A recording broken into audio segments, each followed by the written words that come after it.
एक आदमी सुबह बेदार हुआ तो उसने देखा कि उसके हाथों में जादुई ताकत आ गई है। वो जिस चीज़ को भी छूता वो उसी वक्त छोटी हो जाती।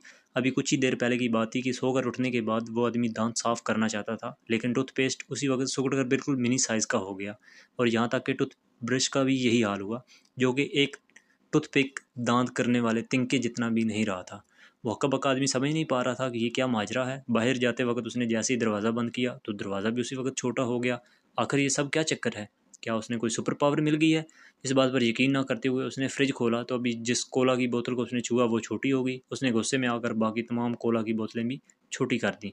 अब जब वो पी नहीं सकता था तो सोचा कुछ भी कर ले। उसने जैसे ही माइक्रोवेव ओवन में कड़ी चावल रखे तो वो माइक्रोवेव ओवन के साथ ही सुपर मिनी साइज़ के हो गए। वो हक्का-बक्का आदमी अब मज़ीद परेशान हो गया। उसने सर्च इंजन पर तलाश करने का सोचा, लेकिन अगली सेकंड उसके नीचे मौजूदा कुर्सी भी उसी वक्त छोटी होगी। और एन उसी वक्त एक फ़ोन कॉल आई और तवक्को के मुताबिक मोबाइल फ़ोन भी उसी वक्त मिनी साइज़ का हो गया। मंजर बदला तो वो आदमी अब फ़र्श पर बैठा हुआ था, क्योंकि घर का सोफ़ा और टीवी दोनों ही मिनी साइज़ के हो चुके थे।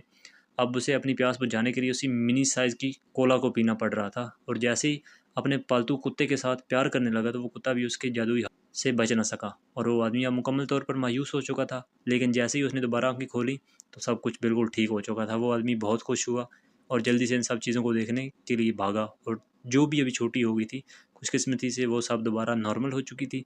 लेकिन जैसे ही वो दरवाजे से बाहर आया तो उसके होश उड़ गए, क्योंकि असल में वो चीज़ें नॉर्मल नहीं हुई थी, बल्कि वो आदमी खुद ही छोटा हो गया था।